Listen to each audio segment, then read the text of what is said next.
운전하는 게 흔한 일은 아니지만 저는 이 일을 한 지 벌써 20년이 넘었습니다. 제가 일한 세월이 있다 보니 이때까지 만난 이상한 손님들도 정말 많았습니다. 그 사건들 중 재밌는 게 뭘까 고민을 하다가 몇 개 적어봅니다. 지금은 개인 택시를 몰고 있지만 처음에는 회사 택시를 운전했습니다. 택시 기사님들은 다 아시겠지만 회사 택시는 주간, 야간으로 나눠서 운행을 해야 하는데 아무래도 야간은 손님이 더 많아서 산악금을 채우는 데에는 야간이 더 유리합니다. 참고로 산악금은 회사에 줘야 하는 금액입니다. 하지만 혼자 운행해야 하는 택시는 야간에는 그만큼 위험한 일도 많습니다. 제가 여자라서 무시하고 괜히 더 난동을 부리는 손님도 많았고요.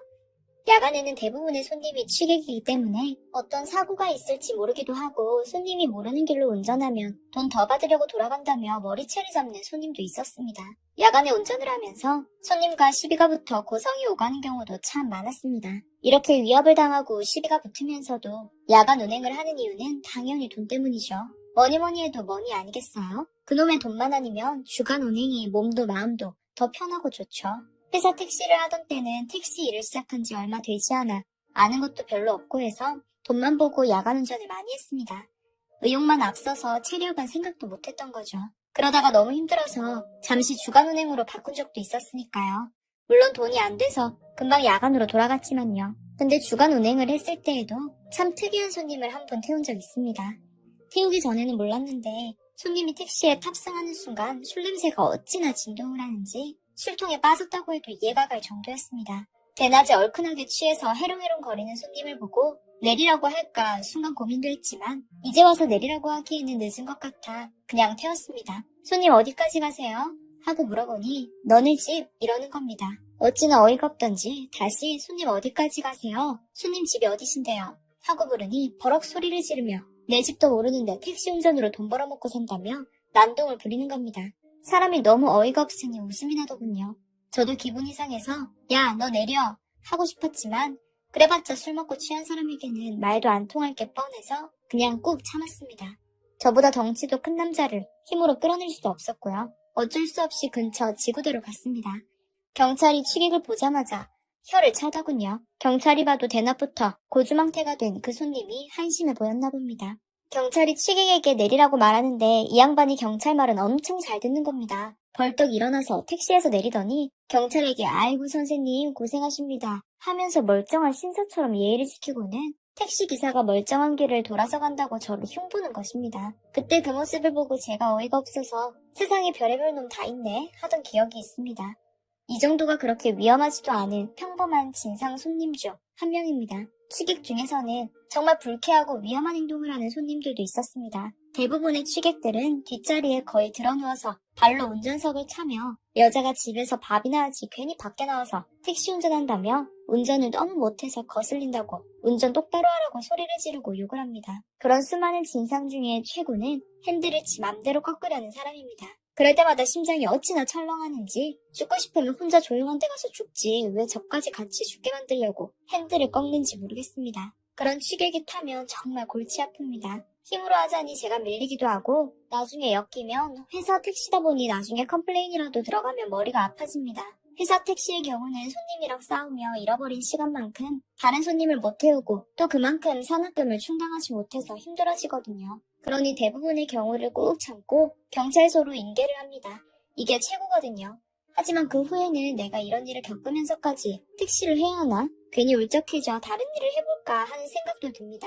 20년 넘게 잘하고 있지만요. 그리고 야간 운전 중에는 이런 손님도 만났습니다. 젊은 커플이었는데 뒷자리에서 아주 쪽쪽거리고 난리도 아니더군요. 둘이서 온갖 애정 행각을 해대는데 제가 다 민망했습니다. 아무리 서로 사랑하는 사이라고 해도 엄연히 택시 안도 공공장소인데 좀 너무하다는 생각이 들더라고요. 하지만 괜히 한마디 했다가는 안 좋은 소리만 듣고 시비만 붙을 것 같아 최대한 빨리 목적지에 내려주려고 했습니다. 근데 여자친구가 어떻게 하다가 남자친구의 핸드폰을 봤는지 갑자기 얘 전 여친 아니야? 내가 얘랑 연락하지 말라고 했잖아. 이러면서 남자친구에게 욕을 퍼붓는 것입니다. 불과 1분 전만 해도 무인도에 떨어져도 오직 너만 있으면 된다는 식으로 내가 사랑하는 건 너뿐이야 라면서 서로 쪽쪽거리고 더 닿지 못해 안달이라는 식으로 굴었는데 카톡 메시지 하나로 분위기가 180도 바뀌었습니다. 아주 싸늘하다 못해 추울 지경이었습니다. 여자가 계속 화를 내고 소리를 지르니까 계속 사과하던 남자도 열이 받았는지 그냥 연락 와서 답장한 건데 왜 그래? 걔랑 지금 헤어진 사이고 지금은 아무 사이 아니야. 이러면서 화를 내는 겁니다. 그러다가 남자가 순간 욱해서 운전 중인 택시의 문을 열고 택시를 내렸는데 그 여자도 따라 내리면서 남자친구한테 달려가 주먹질을 하고 남자는 그걸 또 피하고 난장판더라고요. 그래서 에이 요금 받긴 글렀네 하며 그냥 다른 손님을 찾으러 떠났죠. 그 모습을 보면서 우리 애들은 저런 짓 안 하고 다녀야 될 텐데 하는 생각도 들었습니다. 제 일은 택시 운전인데 매일매일이 절에 들어간 것 마냥 돌을 닦는 기분이었습니다. 하지만 이런 일들도 약과라고 생각될 일이 생겼습니다. 택시 운전 인생 동안 가장 큰일 날 뻔하고 무서운 일이 발생한 겁니다. 제가 회사 택시를 몰 때 생긴 일이니까 지금은 한참도 더 된 이야기네요. 그날은 장마철이라 비가 내렸다 그쳤다 하며 굉장히 습기가 가득하고 찝찝한 기분의 나쁜 날씨였습니다. 손님도 없고 대부분 기본요금 손님이라 돈도 안 되는 거리만 왔다 갔다 하고 있었죠. 이러다가 산악금도 못 채우겠구나 걱정이 되더라고요. 그러던 중 어떤 남자 손님을 한 명 태우게 되었는데 마침 또 장거리 손님이라서 반가웠습니다. 한 번 태우면 충분히 산악금을 채울 수 있는 거리였죠. 근데 말투가 이상하더군요. 한국말이 어설프고 조선족 말투라고 해야 하나? 아무튼 가끔 영화에서 들어본 말투를 쓰더군요. 어차피 돈만 제대로 주면 거리도 장거리라 돈도 되고 퇴근도 빨리 할 수 있으니 그냥 태웠습니다. 정확한 위치를 물었더니 장거리하고도 더 들어가는 거리였습니다. 완전 땡 잡았다고 생각하고 빗길을 열심히 운전했습니다. 머릿속으로는 이런저런 계산을 했죠. 이 손님을 내려주고 거기서 손님 한 명만 더 태워서 회사 근처로 가면 산악금 채우고도 돈이 훨씬 남겠네 하면서 나름의 계획을 세우며 신나게 달리고 있었죠. 핸드폰 내비로 주소를 찍어서 장거리 손님이 알려준 주소대로 가고 있었습니다. 여러 번 가본 길이면 제 나름의 지름길로 갈 테지만 초행길이다 보니 내비가 가란 대로 군말 없이 가고 있었습니다. 그런데 뒷자리에 앉은 남자 손님이 낮은 목소리로 이 길 맞아요? 하는 겁니다.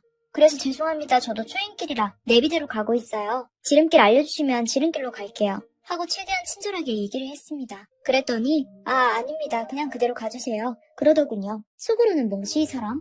생각하며 목적지까지 열심히 달리고 있었습니다. 근데 거의 다 도착했을 무렵 갑자기 손님이 깜빡하고 돈을 두고 왔는데 이러는 겁니다. 저는 너무 놀라서 아니 여기까지 왔는데 돈이 없다고 하면 어떡하냐고 지금 미터기만 봐도 4만 원이 넘는다고 짜증을 좀 냈습니다. 그 남자는 카드를 주머니에 넣은 줄 알았는데 방금 확인하니까 없었다면서 지갑도 안 들고 왔다고 하는 겁니다. 여러 가지 생각이 스치더군요. 그냥 이 사람을 지구대에 넘겨버릴까?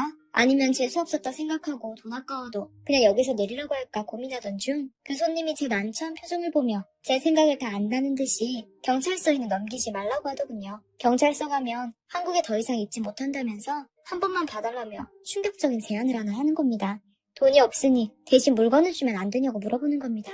시대가 어느 때인데 물물교환이라도 하려는 건가 싶어 일단 드러나 봤습니다. 기껏해야 반지나 목걸이려나? 좀 돈 되는 걸 주겠지 생각했습니다. 그랬더니 그 남자가 자기 신발을 벗으면서 이 신발이 비싼 건데 이걸 대신 드릴게요. 이러는 겁니다. 뭐 좋은 메이커 신발이라도 가지고 그러나? 싶어서 신발을 자세히 보니 허름하고 구멍이 나서 다 낡아 떨어진 운동화를 보여주는 겁니다. 황당하고 어이가 없어서 제가 이상한 소리 계속하면 경찰서로 갈 거라고 돈이나 빨리 주시라고 했습니다. 그런데 버팅기면서 계속 신발이며 낡은 가방이며 이걸로 택시비를 대신하면 안 되겠냐고 하더군요. 말하는 투를 들어보니 처음부터 돈 낼 생각이 없었구나 느낌이 팍 오더군요. 그래서 핸들을 꺾어 차를 갓길에 대고 저기요 제가 다른 길은 몰라도 이 근처 경찰서 위치는 다 알고 있거든요. 그냥 이참에 경찰서 가서 콩밥 좀 자시고 아저씨 원래 나라로 돌아가세요. 이렇게 말했습니다. 그랬더니 그 남자는 웃으면서 미안합니다. 내가 사람을 몰라봤네. 지금 친구한테 돈 가져오라고 할게요. 이러는 겁니다. 그러더니 어디론가 전화를 걸더니 저한테 주소를 불러주는 겁니다. 자기 아는 사람이 사는 데인데 거기로 가면 택시비 줄 거라면서 말이죠. 이미 미터기는 5만 원이 넘어가고 있었습니다. 곧 교대 기간도 다 와가서 불러준 주소까지 거리를 계산해보니 좀 빠르게 가면 교대 시간까지 다녀오겠다 싶었습니다. 5만 원을 그냥 날리기엔 아깝기도 했고 그냥 빨리 다녀와야겠다 생각했습니다. 그 남자가 불러준 주소지로 내비를 찍고 달렸습니다. 솔직히 그때 수상하다는 걸 눈치챘어야 했는데 그놈의 돈이 뭔지 5만 원을 받을 수 있다는 생각에 수상하다는 생각도 못했습니다. 지금 생각해보면 너무 수상한 일인데 말이죠. 비는 계속 내렸다 그쳤다를 반복하고 주소지로 가는데 역 근처에 번화가 근처인 겁니다. 그래서 어디로 가야 되냐고 자세한 길 좀 알려달라고 물어보니 그 젊은 남자는 나이트클럽 쪽으로 안내하더군요. 거기는 아무리 봐도 사람이 사는 곳으로는 안 보여서 아저씨 여기 나이트클럽 근처 맞아요?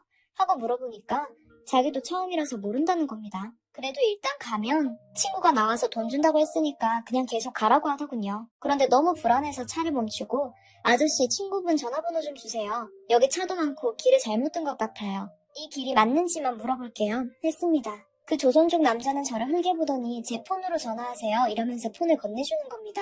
지금 생각해보면 제가 전화하면 제 핸드폰에 그 번호 기록이 남으니까 자기 폰을 준 것 같습니다. 저는 그때까지도 전혀 의심을 안 하고 있었기 때문에 그냥 그 남자의 휴대폰으로 전화를 걸고 상대가 받기만을 기다렸습니다. 그런데 상대가 전화를 받자마자 저를 휴대폰 주인으로 착각했는지 야 빨리 데려와 묶어놓을 준비 다 해놨다 하는 겁니다.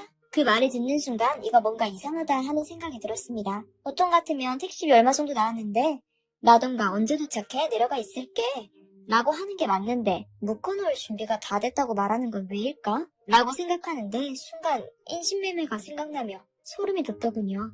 그 무렵쯤에 중국인들이 인신매매로 사람을 납치해간다 뭐다 하는 소문이 돌기도 했고 여자 혼자 다니다가 납치를 당했다 하는 소문도 종종 돌았거든요. 둘 중에 어떤 거라도 큰일이구나 싶었습니다. 처음부터 나를 납치해서 데려가려고 했구나. 데려가서 무슨 일을 하려는 거지? 까지 생각하다가 일단 티내면 안 되겠다 싶어서 조용히 전화를 끊었습니다. 뒷좌석에서 남자가 왜 아무 말 안 하고 끊어요? 하는 겁니다. 순간적으로 여기서 살아서 집에 가려면 정신 똑바로 차려야 한다고 생각이 들었습니다. 시끄러워서 전화가 잘 안 들리네요. 하면서 대충 얼버무리고 나중에 다시 전화해본다고 하고 스트레칭하는 척하며 머리를 굴렸습니다. 이대로 목적지까지 갔다가는 큰일이 날 것 같은데 어떻게 하면 도망칠 수 있을까? 생각했습니다. 그런데 사람이 극한의 긴장감을 갖게 되니까 머리 회전이 빨라지더군요. 갑자기 떠오른 생각에 택시 잔금 바꿔줄 현금이 없다고 잠깐 편의점에 들려서 돈 좀 바꿔온다고 했습니다.